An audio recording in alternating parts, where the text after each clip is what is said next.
Welcome to Ian Cameron's Football Frenzy right here on Pub Sports Radio, Thursday, October 21st. Back with you to look at another week in the Canadian Football League and the National Football League. Once again, breaking down the card in both pro leagues, pro football, both sides of the border, each and every week right here on Ian Cameron's Football Frenzy. So without further ado, let's get right into it. We'll start, as we always do, north of the border, my homeland, the Canadian Football League, the CFL. Week 12, believe it or not, of the season. The season just continues to fly right on by. And of course, these games becoming more important in terms of playoff positioning, division races in both the East and the West going into week 12. So we'll start with the Friday night game to kick off week 12 in the CFL. The Toronto Argonauts and the Montreal Alouettes. Pretty much a pick 'em right now. -1, actually, Montreal slight home favorite in this game. The total sitting at around 48.5, 49. Big news for the Montreal Alouettes. Certainly they were making big news this week with the obviously the trade with the Edmonton Elks that brought them Trevor Harris to the team. Very, very fascinating. Not surprising, to be honest, that some trades when they happen, especially during the season, sometimes it takes me by surprise a little bit. This one really didn't. I mean, you could tell that there's clearly some issues with Trevor Harris in Edmonton. I mean, when you're getting benched after one bad game for a guy that, to be honest, hasn't shown me anything in the CFL yet, Taylor Cornelius, you know that the team obviously doesn't think highly of Trevor Harris anymore. And I'm not saying Trevor Harris has had a good season. He's had an up and down season at the very least, if not a down season. He certainly had injury issues as well, staying healthy. But the fact remains that, look, Edmonton clearly didn't think of him long term as a quarterback that was going to be the guy for them. And so what they decided to do was let's part ways. Let's give him a shot to maybe play elsewhere. And they've done that now, sending him to the Montreal Alouettes here for this game. So it was just very interesting to see how that transpired. So Trevor Harris to the Montreal Alouettes. And the reason Montreal got Trevor Harris because Vernon Adams is injured, and he's really not going to be a guy, someone that's going to be on the verge of returning anytime soon. In the meantime, it's been Matthew Schultz, the quarterback here for the Montreal Alouettes. And look, Schultz has been pretty good so far, better than I thought, because this is a guy that has had some opportunities in the past. He's actually been with this organization for a couple of years, but he led them to a very good not a very good victory. Ottawa is pretty bad, but a victory. He played well though, 27-16. They outgained Ottawa by 135 yards. Schultz 21 of 34, 281 yards through the air. They had Cameron Artis-Payne. Remember him from Auburn. That's where he was a running back a long time ago. And now all of a sudden we see basically Cameron Artis-Payne having some success here in the CFL, running the football with Montreal with William Stanback injured. So, the Alouettes do have a lot of key injuries, especially on the offensive side of the football. I mentioned it, William Stanback, great running back, one of the best running backs in the CFL, questionable for this game. Vernon Adams is out indefinitely. You would think we're going to see Matthew Schultz again here at quarterback for Montreal. There's no way they're going to put Trevor Harris in now. He's only been there now. The trade only happened a few days ago. It's just too soon to put him in a starting role, even if they do think he's going to be the guy when it's all said and done. So it's going to be interesting to see how Schultz fares here now. Once again, you look at the Toronto Argonauts, who are leading the East Division now all of a sudden and are off a bye week as well coming into this game. They've won and covered 3 in a row. I really do like the way they're playing right now, this Argos team. 3 straight wins and covers. They beat Montreal a few weeks ago at home. And then, of course, beat Ottawa pretty soundly, 35-16. And to my dismay and frustration, they come back and beat my Hamilton Ticats 24-23 a couple of weeks ago. McLeod Bethel Thompson at quarterback has been steady. I don't want to say he's been great, but he's been steady, at the quarterback spot for the Toronto Argonauts. No question about that. And he's obviously had to start because of Nick Arbuckle being out with a hamstring injury. The good news for Toronto is Arbuckle's coming back. So now they're in a little bit of a conundrum right now, the Toronto Argonauts, that he's healthy enough to return Nick Arbuckle, but you have been winning some games lately here with McLeod Bethel Thompson. So it makes you think that at this point in time, they've got to maybe consider looking at him once again here, starting this game, McLeod Bethel Thompson, even if I think long term, Nick Arbuckle is the guy they want at quarterback. But, they have actually won some games in a row here with Bethel Thompson at quarterback. And I don't think, that they're going to make that change this week. The last I read, it's still going to be McLeod Bethel Thompson here at quarterback this week for the Toronto Argonauts. So when it's all said and done, it's around to pick 'em. This is obviously a very big game for the Montreal Alouettes. Uh, a situation where I think when you look at it, Montreal is chasing Toronto for first in the division. They did lose to the Argonauts a few weeks ago, and now you're going to try to avenge that loss here, taking on the Montreal Alouettes once again. It'll be interesting to see how this game goes. Right around to pick them. I still have to lean a little bit to the Argos here at +1, simply because they're rolling. They've won 3 in a row. They've covered 3 in a row. Montreal's not been good at home, especially against the number. Let's point that out. You look at Montreal on their home field this year. It's not been good. I mean, they lost to Hamilton. They lost to BC. They barely beat Ottawa, 4-point win. As 10-point favorites, the worst team in the CFL. And basically, the Alouettes are just barely escaping with the victory in that game. So I do lean to Toronto here in this game. And I do lean over the total. Toronto's gone over the total now in 4 straight games. And yeah, their offense has been really putting some things together. And then look at the head-to-head series history. We just saw these teams play a few weeks ago. It ended up 30-27. Now, granted, that was Vernon Adams, not Matt Schultz, the quarterback that night for the Alouettes. But Matt Schultz, I thought, played well against Ottawa. Now he's back home. He's got one big full game started under his belt. I think that's good news for him in terms of comfort level, familiarity with this offense. And I think you're going to see a lot of good things coming forward here for this team. So with him at quarterback, he's actually impressed me so far, Matthew Schultz. So, when it's all said and done, I definitely lean to the over here, 48.5, and I lean to the Argonauts here. +1. Not strong opinions, but I do lean Argos and over in this game. We move to Ottawa and Hamilton. Next up, we've got the Hamilton Ticats, 14.5-point home favorites on Saturday, 41.5 the total in this game. We don't have first half lines out for this game yet, but Hamilton in the first half does interest me in this game. You'll probably have to lay -8, I would think, with Hamilton here in the first half. I think they want to come out and just bury this team. Don't give Ottawa any hope that they can compete in this game. And if you're the Hamilton Ticats, you got to turn the ship around. And, unfortunately for Ottawa, they might end up paying the price for Hamilton, obviously trying to snap a 2-game home losing streak. They rarely lose home games, let alone 2 home games in a row, the Hamilton Ticats, but it's happened 2 weeks in a row. 23-20 loss to Montreal, 24-23 loss to Toronto, games that they had a lead in the fourth quarter in both games, and they could not find a way to finish it and get the victory. A lot of issues. I mean, the defense has been really good for Hamilton, yet, game on the line, fourth quarter defense, each of the last 2 weeks, it seems like the defense seems to come unraveled. Now, I'm not pinning this on the Hamilton defense, the last 2 losses. They need more offensively from the quarterback position, and Jeremiah Masoli's been average at best, inconsistent at best. That's really all you can say right now about what how things are going on here for the Hamilton Ticats on offense. They're just not getting that consistency right now from the quarterback spot. There's some throws where Jeremiah Masoli is right on the money, hits the receiver in stride, whether it's Braylon Addison, whether it's Jalen Acklin, whoever it is, just hitting them in stride, perfect pass. And then there's other times where he's just completely missing a wide open target.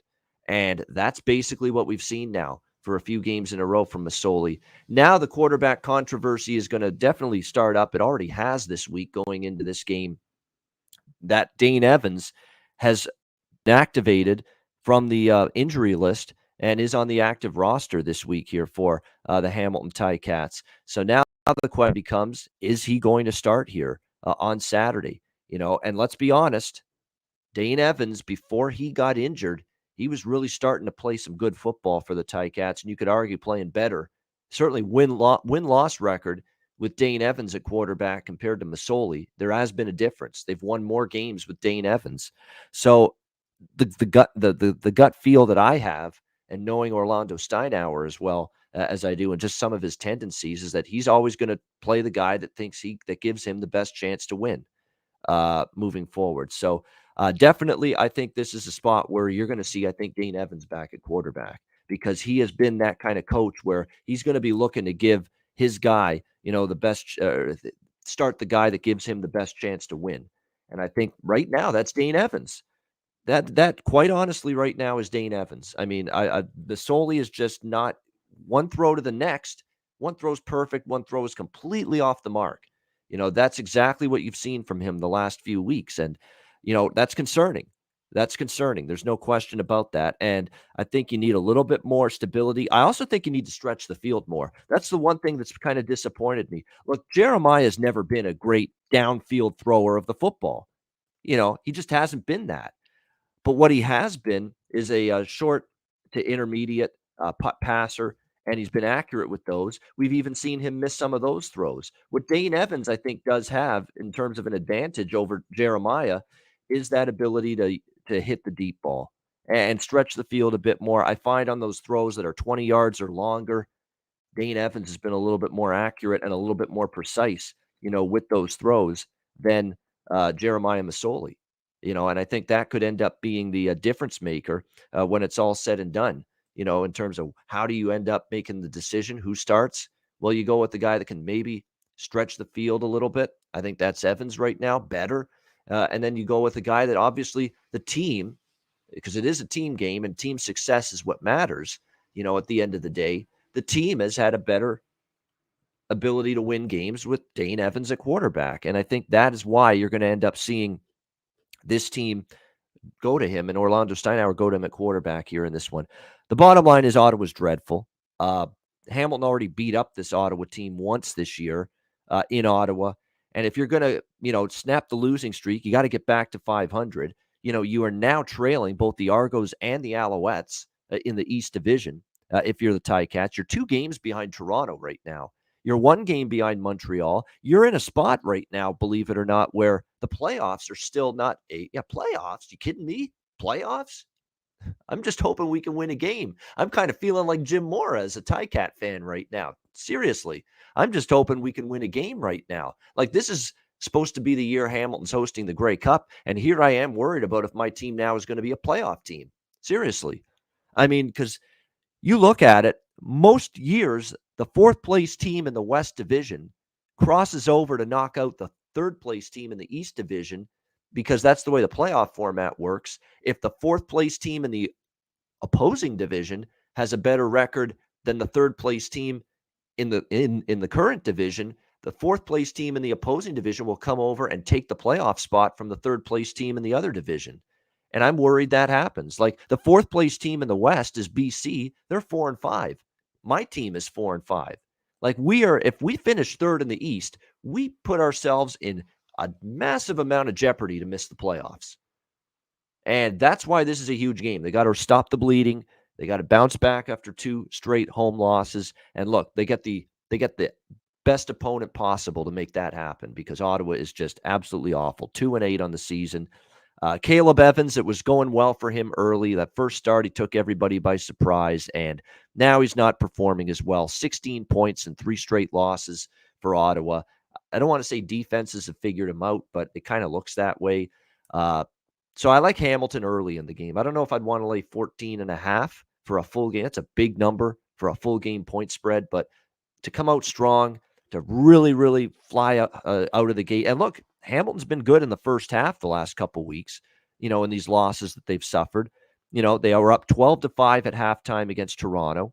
They had a good start to the game against Montreal. It's really been the fourth quarter that's doomed them the last couple weeks. So we'll see where the first half line comes out. I think it'll be around -8 with Hamilton first half.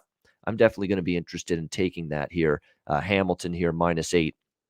in the first half. All right, let's go to our next Saturday game on the CFL slate. BC Winnipeg. Winnipeg 11.5-point home favorites, 42 the total in this game. BC or Winnipeg rather 9-1 this year. Just an incredible season they've had.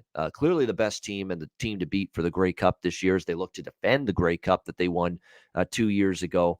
They're playing really good football. And, last week against Edmonton, they played really well again, but they just had some penalty issues, kicking issues, turnover issues, and, they barely failed to cover. And that snapped a 5-game ATS win streak for the Blue Bombers, even though they've now won 7 in a row straight up. So there's 7 straight victories, 26-16 against Edmonton.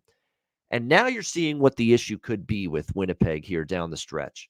They're now being priced like a first place, the best team in the league. So you're going to see this Winnipeg team with the way they've played, with how dominant they've looked on both sides of the ball. Zach Collaros, like I say, not only has he stayed healthy, but he's looked like the quarterback he was in the prime of his CFL career. That is how well he's played this year for the Blue Bombers.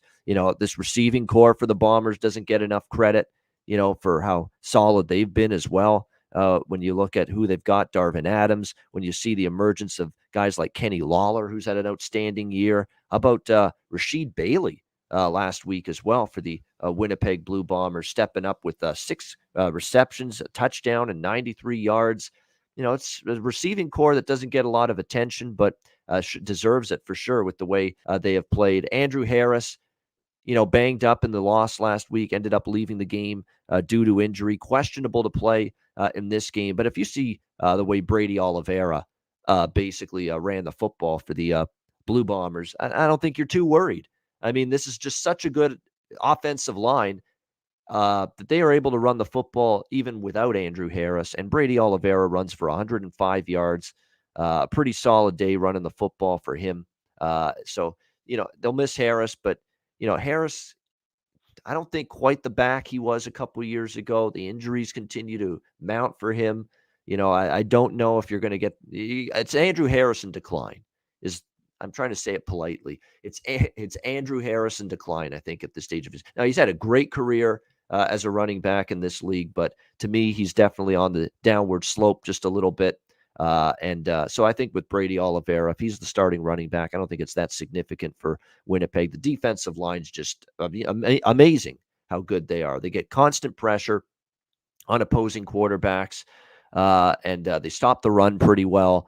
Also, you look at Winnipeg's defensive numbers, there's a lot to like. Number 1 in total yards allowed, number 2 in passing yards per game allowed, third in rushing, first in points allowed.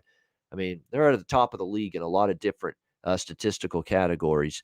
BC on the other side, things have definitely gone backward for them. 0-3 straight up, 0-3 against the spread. Last 2 games, ugly blowout losses to both Winnipeg and Calgary. Although Calgary, they didn't play as bad as the final score would indicate. What really was the problem for the Lions in that game is 2 interceptions from Mike Riley, and 2 really costly ones in terms of where they happened on the field.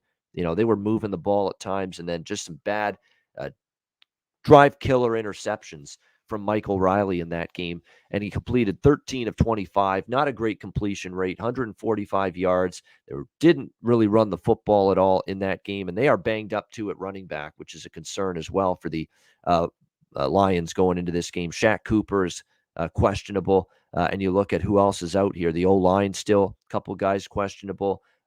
Brian Burnham's been in and out lately, although they're hoping to have him back this week for this game. So, it's fascinating. When you look at Winnipeg here at home, though, I mean, they've been just absolutely outstanding. They've won every game here on their home field. They've covered all but one. The only game they did not cover was against Calgary. They were 7-point home favorites, and they won 18-16 in that game. So that's the only game they didn't cover on this home field. But now you're laying 11.5. The number is catching up to Winnipeg. If you're the BC Lions now, you're 4th in the West. You're right on that, fringe of the playoffs. It's an enormous game for them. For the Winnipeg Blue Bombers, they're just coming off 2 wins against Edmonton. They have a bye week, I believe, after this. It is a bye week for Montreal after this game. They've really done a lot of good things. but they got the bye week coming up. This is the final game. They've played just such great football. Do they just maybe, I don't know, look a little out of sorts here potentially? I mean, looking ahead to the bye week, they haven't had a bye week in a long time either. Bomber. Actually, they did have one September 18th to October 1st. But you know what I mean? You're playing great football. You got the bye coming up. You're playing a BC team you just whipped 30-9 a few weeks ago. Now you're laying 11.5. And I should point out, Winnipeg was laying 11.5 here. They were only laying 2 at BC a few weeks ago. So there's been a huge point spread adjustment. I'm not saying I'm betting BC, but at this number, getting these points in a game that's very important to the Lions, I'm leaning a little to the road underdog here at plus 11.5. Again, the spot 2, Winnipeg's going into a bye. This could be that spot where you take a breath and maybe you're not quite as sharp. So I lean BC here plus 11.5. We'll see if it's a play. We'll see if the Lions get a little healthier on offense, but I'm leaning BC here. Final game for week 12 CFL, Saskatchewan, Calgary. Calgary 1-point home favorites, 44 the total in this game. I ain't fading Calgary right now. Calgary, the best thing I've been doing with CFL betting the last few weeks is riding Calgary from the moment they had their bye week. I said this is a chance for them to hit the reset button, get things turned around, for Bo Levi Mitchell to get his season turned around. And he has done that. He's played a lot better in the 3 games since the bye week, 3-0 straight up, 3-0 against the spread for Calgary since the bye week. They've beaten the point spread by 48 points in the 3 games combined since the bye. Back-to-back wins against Saskatchewan, crushing BC 39-10 last week. They're playing really good football, Calgary. They're surging up the West Division standings. Currently, we see that they've moved right on up, which is good to see here. Calgary now 5-5. In fact, just a half a game ahead of Saskatchewan going into this game.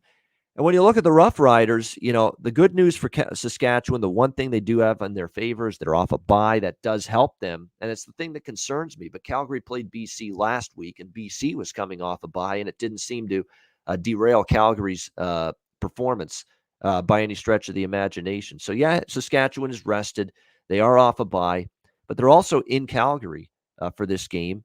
And when you look at the Saskatchewan team, they've only played 3 games on the road, and they're 1-2. They lost at Calgary just earlier this month, October the 2nd. They got blown out at Winnipeg.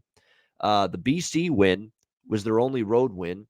And in that game, they essentially needed a late touchdown to put that game away. That game was back and forth. It was close throughout. And then Saskatchewan ended up getting a late touchdown there to take the lead. So nothing has come easily for Saskatchewan here on the road. Like I said, Calgary is really thriving, playing better football. I'm going to lean toward Bo Levi Mitchell and the Stamps here. Again, I've cashed tickets with Calgary in all 3 games they've played since their bye. I said this is the ultimate buy low opportunity on a Calgary team that was really struggling early in the season. They have rewarded me from a betting standpoint with 3 straight wins and covers, and I'm certainly not getting in their way right now. They're playing their best football of the season. I don't trust Saskatchewan on the road. Saskatchewan does have extra time to prepare off the bye week, but I still, at a pick 'em here, I lean Calgary in this one against Saskatchewan. All right, there's your CFL card for this week. Let's turn our attention now to the National Football League, and I'm going to be very brief about the game to start week 6 here, or week 7, I should say, in the NFL tonight with Denver and Cleveland. We've seen obviously a lot of money here on the Denver Broncos going into this game. Cleveland now just 1.5 point home favorites, 40.5 the total. If you got Denver, when they were above a field goal, when they were +3, when they were +3, at whatever number you got before with Denver, if you got a good number with them, good on you. You're probably in a good spot. But if you want to take Denver now, I don't know if I would. I'm staying clear of this game. No side bet, no total bet, no props. I want nothing to do with this football game. Denver's struggling. Denver clearly was a product defensively of playing Jacksonville, the Jets, the Giants in their first 3 games. I actually thought they were pretty good defensively. Maybe they still can be, and maybe they will today because last I checked, there's a potential for 3/5 of the Cleveland offensive line to be out. They were without both starting tackles last week, Jedrick Wills and Jack Conklin, not to mention now J.C. Treader, the center, for the Cleveland Browns is banged up as well. I mean, it is just a litany of injuries right now for the Browns on the O-line. Their secondary, Greedy Williams and Denzel Ward, I believe, are going to play tonight, but, are they going to be 100%? I'm not that sure. They got injuries galore, both sides of the football. Case Keenum at quarterback tonight because Baker Mayfield, shoulder injury last week, arm in a sling after the game. Right when you saw that, it's like, geez, that's not good for trying to play later in a short week on a Thursday night. And sure enough, he ain't playing tonight. It'll be Case Keenum. Now, Case Keenum is a guy that we don't slot him in the category of inept backup quarterbacks you just don't expect anything from. We put Case Keenum, we've seen enough of Case Keenum that we can categorize him as a guy that for a game or two can come in there and win you a game and play well for you. Play well enough to help you win a game. That's what he can do. This was a guy that took Minnesota to an NFC championship game a few years ago. Let's not forget that. He's not chopped liver at the quarterback spot. He's not, it's not a situation where you're putting in there a totally inept backup quarterback option if you're Cleveland. So, Case Keenum's now a guy that could stabilize things. It's not going to be easy. You're down to Dearness Johnson at running back. You're obviously got a banged up O-line. You've got skill position talent that is definitely suffering from key injuries across the board. So, that's why it's concerned me now about taking Denver at this number is the fact that, Case Keenum is not, it's not a situation where, you're going to Easton Stick if you're, the backup to Justin Herbert there with the Chargers. You're not going to Josh Allen, or sorry, Josh Rosen, I should say, for the Atlanta Falcons. You're not going to Mike White, for the backup if something happens to Wilson with the Jets. Case Keenum's a guy that can come in there and make and at least be stable, at the quarterback spot. But it's very simple for me. Denver is struggling. Denver's traveling on the road on a short week. We've seen their defense kind of, not play well the last few weeks. Even Teddy Bridgewater, we haven't seen a lot of explosiveness from their offense either.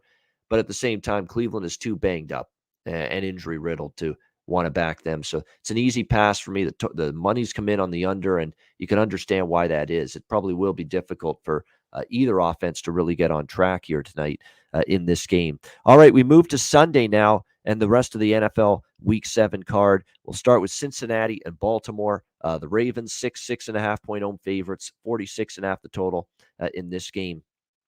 Baltimore, that was their most dominant, complete performance of the year last week against the Chargers, a very good Chargers team. So give them credit for that. I was very impressed with what I saw from that Ravens team, and a Ravens team that hadn't played 100% good football game, both sides of the football. They were able to do that last week. So credit to the Baltimore Ravens last week for that victory against the Chargers. We'll see how this one goes here. But look, back-to-back 30-point performances against the Colts and the Chargers. And Lamar Jackson's starting to gradually improve with his arm. We know what he can do with his legs. We know what he can do running the football. But definitely, we're seeing Baltimore, get some passing game going. Rashad Bateman has been a difference maker since they finally got him on the field as well for this Ravens team. We know the chemistry he's got with Mark Andrews, the tight end. Even Hollywood Brown's been stepping it up lately. He stayed healthy, and he's been more productive as well. So you put the run game with an improved passing game lately here for this Ravens team, and all of a sudden the offense is starting to put it together for the Ravens going into this game. Cincinnati, very impressive last week, albeit against Detroit. This is going to be a much taller order for the Cincinnati Bengals, who have definitely had their share of problems with the Ravens in recent head-to-head meetings. You look at the Bengals against the Ravens in the Zach Taylor era, the head-to-head meetings. It hasn't been pretty. I mean, since November 2019, 49-13 Ravens, 27-3 Ravens, 38-3 Ravens. Although the last of the two meetings between the teams last year, Joe Burrow was, of course, out last year for that game. So you may want to throw that one out. But still, the other games, Baltimore pretty much handled this Cincinnati team. If this gets to 7, I would need at least 7 to back Cincinnati. But I do like the idea of backing this team when they're getting a good amount of points as an underdog. Joe Burrow has got backdoor potential written all over it. That's what we've seen him do that in the past. He's one of those guys that for 4 quarters, whether his team is up 10 or down 10, he's going to keep playing right till the end. And we've seen multiple instances where the Bengals are down 7 points, 10 points late in the game. And here's Joe Burrow engineering a late drive, getting you through inside the number if you're backing Cincinnati. So I would need 7, but I do like the over in this game, 46.5. I think it'll get there. Baltimore, you see what they put up, 31 and 34 in back-to-back weeks. I know they completely shut down the LA Chargers. I think the Bengals, though, will do a little bit of a better job here this week. And again, the ability of the Bengals to run it with Mixon, that they've got now a bunch of different targets to throw the football to down the field, the Bengals. When you talk about Jamar Chase, T. Higgins, Tyler Boyd, that is a terrific trio right there. So I think they can contribute enough to the scoring here, and I think we get the game to go over the 46.5, Cincinnati and Baltimore.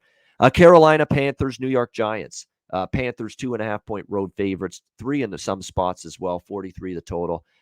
I think you could only look to Carolina. Now, I know Carolina's struggling here, but it's kind of pick your poison. The Giants are the greater poison, I think, at this time. I mean, they are just absolutely atrocious here, what we've seen from the Giants the last couple weeks.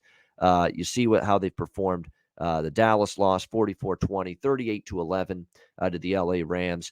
Carolina's definitely cooled off from their 3-0 start as the schedule has gotten a little bit more tougher. Dallas, Philly, and Minnesota, 3 straight losses. They missed Christian McCaffrey significantly. There's no question about that.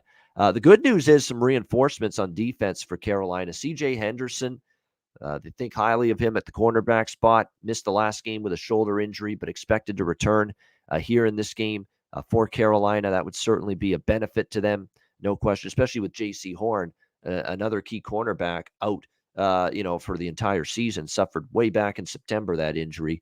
And then you look at the Giants. I mean, it's a laundry list of injuries on offense. Darius Slayton still questionable for this game. Kadarius Toney, who actually stepped in and made some plays in the New York Giant offense, but he left the last game with a right ankle injury, and he is not likely to play here. You've got some defensive injuries, and really, just when you start to get excited for Daniel Jones, that he got that big win against New Orleans, they came back, they beat the Saints, and then he comes back and looks pretty putrid, the last couple of games. Now, I know he left the game to injury against Dallas, but comes back against the Rams, just inaccurate with the football, not going through his progressions. The offensive line continues to be just a mess for the Giants. They're also not giving him enough time in a lot of snaps to throw the ball downfield. So it's just a boatload of issues for the Giants.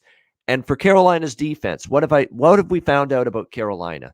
They go up against Dallas, they struggle. Kirk Cousins and the Vikings offensively, they've got talent for sure. Thielen, Jefferson, Cook. Cousins, when he's on his game, he can play well. What we've figured out for Carolina is in their wins early in the year against bad offenses and bad offensive line play, that's when Carolina's defense can shut you down. They did it against the Jets. They did it against Houston earlier this year. I think this game resembles more the Carolina defense we saw in the first 3 wins of their season than the last couple of weeks.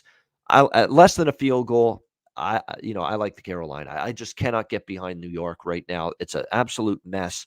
And Carolina still thinks they can make something of this season. Even though they've lost 3 in a row, they're still only at this point 3-3. There's still a lot to play for this Carolina team. Whereas you're the New York Giants, you're 1-5, season's going nowhere, coach is on the hot seat, you got injuries galore, the O-line stinks. It's not helping out Daniel Jones. I got to lean Carolina, and I lean to the under here as well. It's a low total, 43, 43.5, but definitely feels like this should be a lower scoring game on Sunday. Washington, Green Bay, 8.5-point home favorites, 48.5 the total in this game.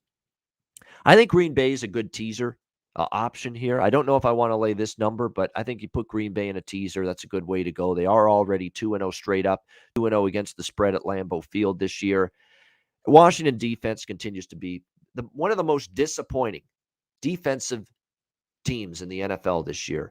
From what was expected of them, nobody expected them to have 43, 30, 33, and 31 points allowed in 4 consecutive games like what we've seen from Washington It's just not been a good defense. The secondary is terrible. Even that much hyped defensive line hasn't always gotten the pressure and blown up the line of scrimmage to the level that I think a lot of people expected. And if you've got a weak secondary and your pass rush has been spotty, that's not always good news against Aaron Rodgers and the Packers. Now, that was not a pretty win for Green Bay last week against Chicago. They struggled really to gain separation until late in the game, but still, it's not pretty, but effective, I guess you could say. 24-14 against Chicago. But now back home facing a Washington team that just does not have the pass defense right now to probably handle a quarterback that, when he's in rhythm, can really do a bunch of damage against you. That's a concern for me right now for the Washington football team. Again, do I want to lay 8.5 this much? No. And we have seen, by the way, Taylor Heineke and the Washington offense kind of stall a little bit the last couple of weeks. You have to wonder, too, if, the more Heineke plays, the more defenses aren't exactly surprised at what to expect. And that, that familiarity now is greater when you face Taylor Heineke than maybe it was early in the year. And I think that is probably why you're seeing him struggle a lot more in this offense. So I would look. Green Bay is going to be in a teaser for me, a couple of teasers this week. Like I said, I don't want to lay this much, but I think they win the game. They could cover, but more than anything, you can tease Green Bay in a 6-point teaser down to 1.5, 2 in this game. I think that's probably a good way to go because I do think you'll see the Green Bay Packers get the victory here in this one. And again, with Washington, it's hard to bet them under. I mean, they stayed under with Kansas City last week. And you worry about their offense doing their part, but not really much resistance on defense. So guess I would lean over the total with it, Washington and Green Bay as well. Next game up is Kansas City, Tennessee. Kansas City, 4.5, 5-point road favorites, 57.5 the total in this game. High total, but I wouldn't be interested in anything except the over here in this game. Should be a lot of points. Look, Tennessee and the upset win against Buffalo. Isn't it amazing how much different their offense is when they can get Derrick Henry going? It just opens up everything for the Titans. It makes Ryan Tannehill a better quarterback. It makes the passing game a whole lot more effective. It gives A.J. Brown and Julio Jones more room to roam down the field trying to get open. All because Derrick Henry can run the football effectively. So it really is amazing to see just how much different and better Tennessee's offense can be when they get the ground game going. And now the question is going to be, can they get Derrick Henry going here on the ground, running the football against the Kansas City Chiefs? Well, if you look at the Chiefs' defense this year, you should say, yeah, you should be able to run the football. Chiefs giving up 133 rushing yards on 5.2 yards per carry this season. They've definitely had their issues at times stopping the run. They've had their issues, obviously, in the secondary as well. It hasn't helped that Charvarius Ward's missed a lot of time as well. But the good news is Charvarius Ward and Chris Jones are two of their most important defensive players. Charvarius Ward in the secondary, Chris Jones on the defensive tackle spot, and maybe they're not maybe, I think he is their best pass rusher. And both of these guys have been upgraded to questionable. So it doesn't mean they're going to play, but there's at least a greater chance that you see both of these guys back on the field Sunday for the Kansas City Chiefs. Now Tyrann Mathieu, though, Honey Badger, is added to the injury list with a thumb injury. So just when you think you might get a couple guys back, there's Tyrann Mathieu now on the injury list for the for the Kansas City Chiefs. So definitely some issues. The one concern for Tennessee, even though I think, can their offense move? Can they run the football? Statistically, it looks like they should.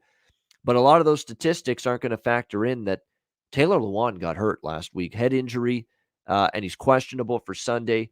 Left tackle, important position, and one of the better left tackles in the NFL as well. So, if you don't have Taylor Lewan in this game for Tennessee, that could impact them a little bit on the offensive side of the football. Tennessee coming off a big game against Buffalo, and now they got another big game here against Kansas City at home. Short week. Money's come in on Kansas City.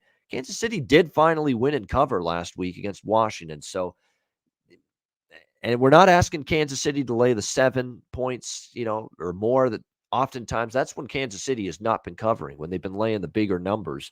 They're only laying 4.5 here. I'd lean slightly to the Chiefs. I still don't know if I'm going to back them, though, because I'm still gun shy, even after last week's win against Washington to lay points with them. I want to see them continue to improve, especially on defense, but we'll lean over 57.5 because at 57.5, a 31-28 game cashes the over. And I think 31-28 is the type of score that is very possible in this game. All right, we move on now. Atlanta, Miami. Atlanta, 2.5-point road favorites, 47.5 the total. Pick your poison here. Lesser of two evils.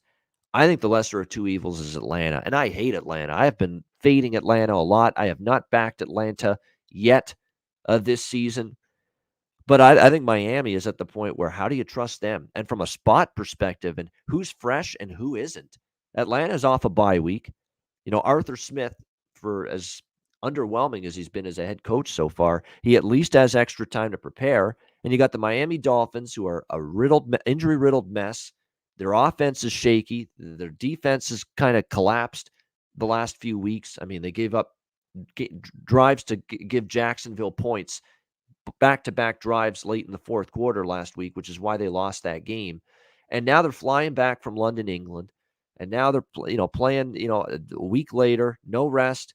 And now they're playing in the heat of Miami as well.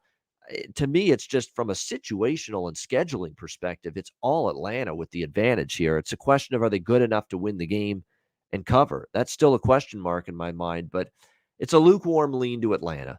It has to be just based on the spot here, with Atlanta at least having the bye week. Now, Atlanta's coming off London, but the London game for them was 2 weeks ago, and now they have the bye week. And Atlanta, now they're all I shouldn't say all Dan Quinn numbers, but they have been good off a bye recently. So, look, the wide receiving core's got issues. Tua was inconsistent last week in his return to the field against Jacksonville. It's just, for me, it would be Atlanta or nothing. And I don't love Atlanta. I still think this team is awful on defense. Matt Ryan, though, does have a lot of weapons to work to. And that offense, again, Miami's defense isn't what it was. So Atlanta, in theory, should be able to put points on the board here and enough to win and cover. So for me, it'll be Atlanta. Small bet, if anything. Don't love it, but for me, there's nothing that can get me to back the Dolphins right now. There's just too many issues, too many injuries, just struggling mightily, both sides of the ball, and you're coming back from the London, England game with no rest, no week off or anything like that. Definitely could be trouble for Miami on Sunday. New York Jets, New England Patriots. New England 7-point home favorites, 42.5 the total. Well, it's going to be another shot for Zach Wilson against this Bill Belichick defense. And it didn't exactly go great for Zach Wilson the last time he faced New England. They lose 25-6, and that was at home. New England, to me, is playing some solid football, to be honest with you, for a team that's lost 3 of their last 4.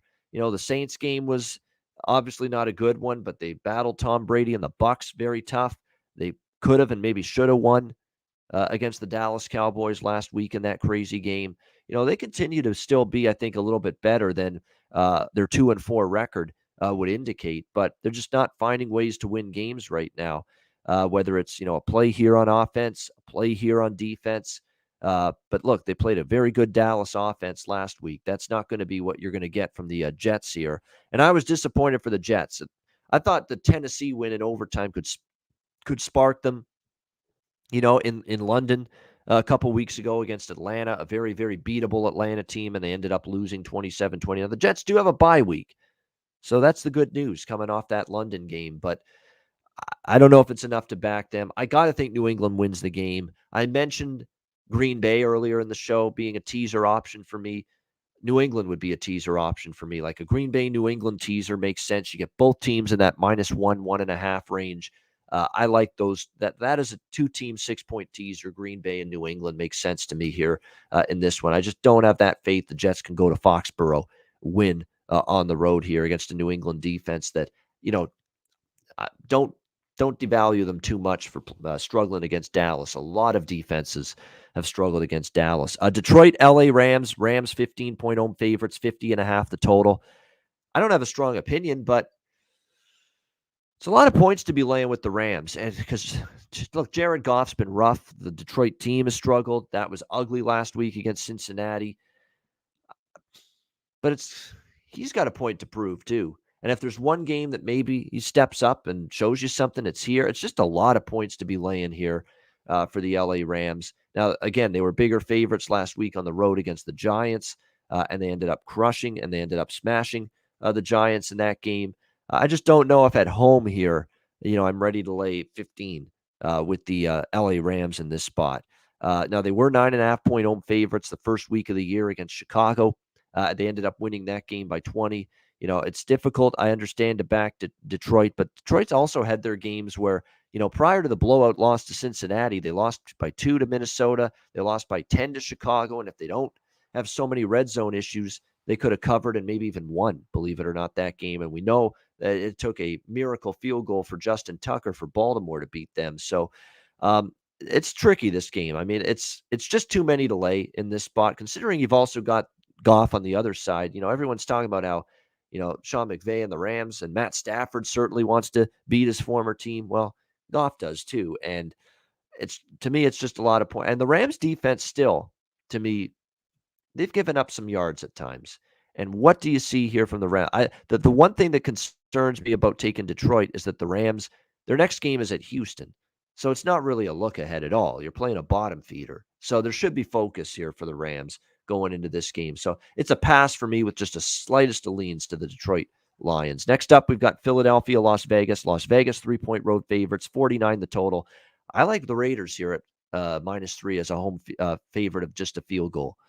I mean, to me, that looked like a team that's ready to come together, put the John Gruden circus behind them. That was a really good performance against Denver on the road. Now, Denver's got their issues, but for Derek Carr and the offense to go to Denver and just pile up the points, move the football as well as they did, that's a good sign for Las Vegas. And look, they realized that, Gruden's out of here, good riddance.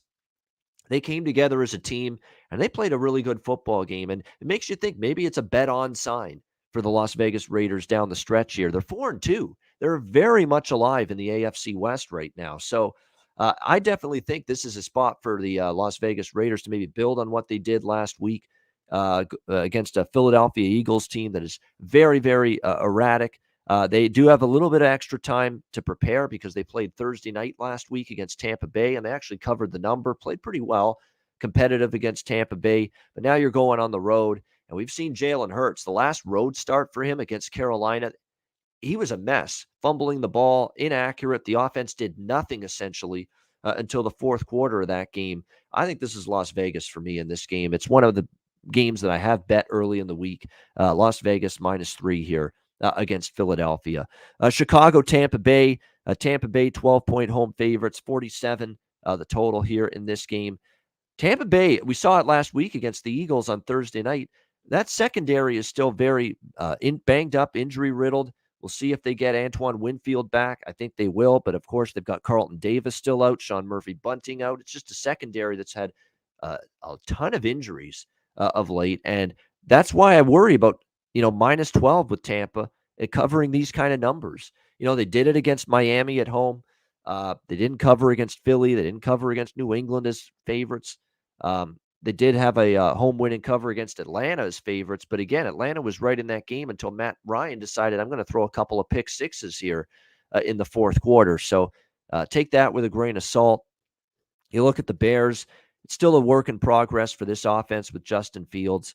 And we're seeing that the last few weeks. However, road underdog, the last time they were a road underdog, they won outright against Las Vegas. It's a lot of points.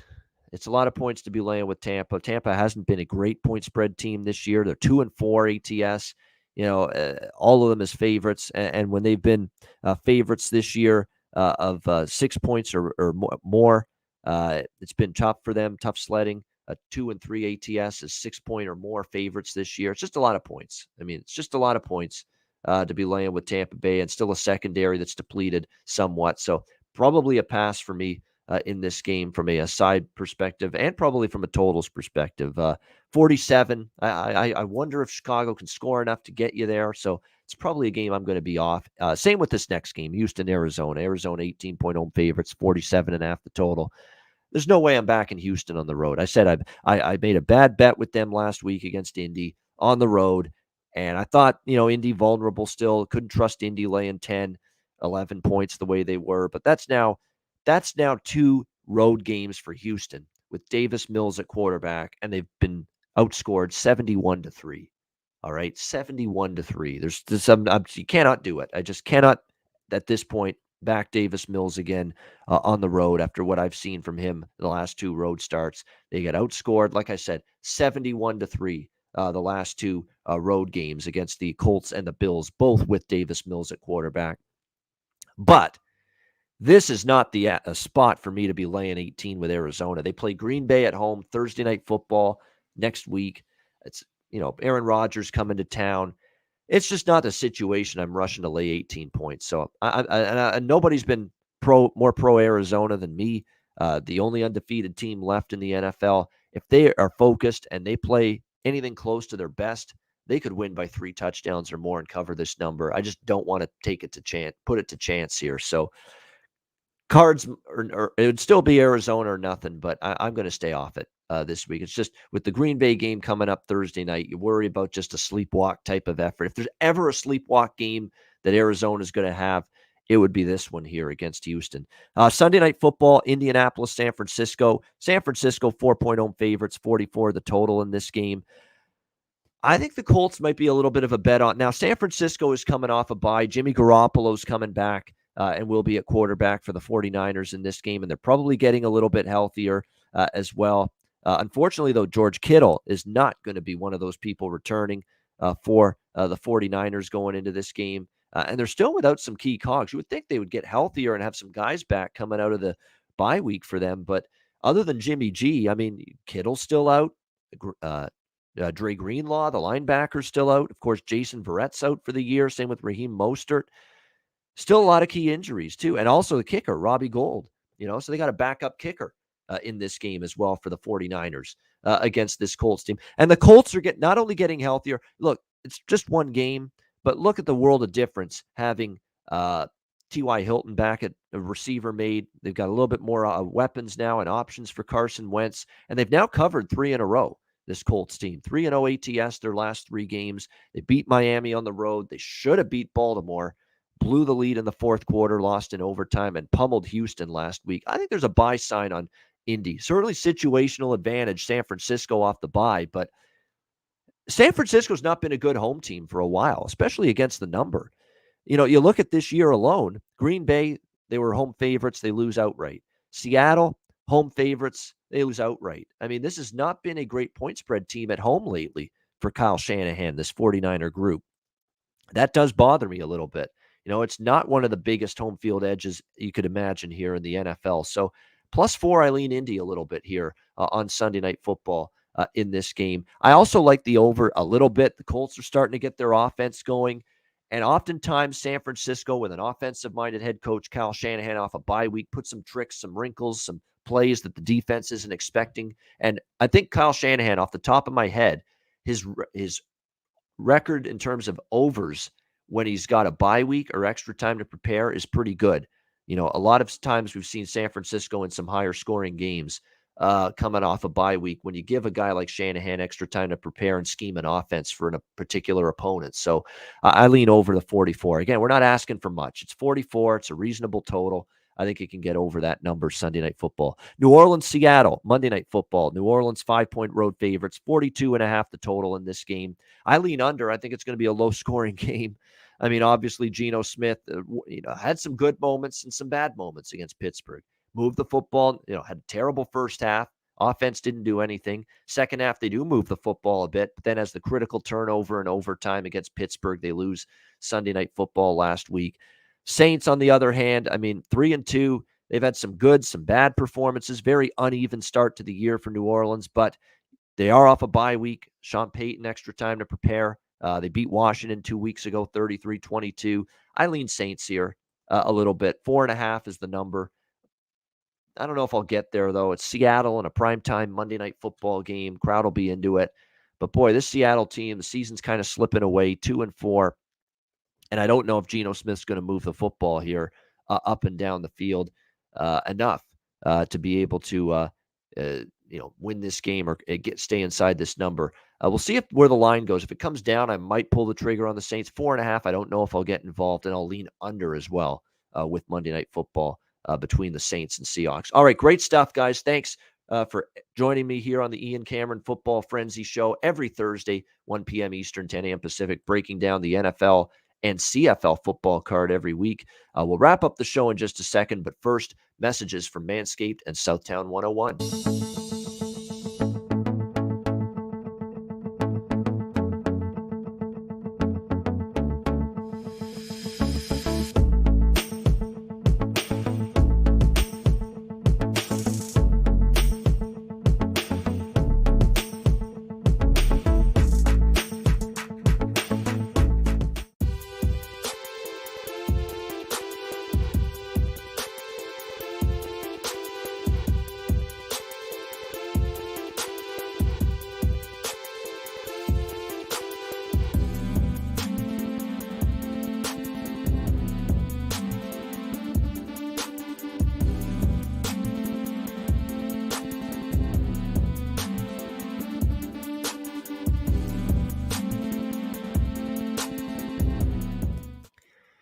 All right, Southtown 101, when you're in San Antonio, Texas, stop in for great food, drinks, live music, DJs, and karaoke. Southtown 101, Manscaped, promo code PubSports, Lawnmower 4.0, and any Manscaped product on the website. You'll get 20% off your purchase using the promo code PubSports, and mybookie.ag, promo code PubSports.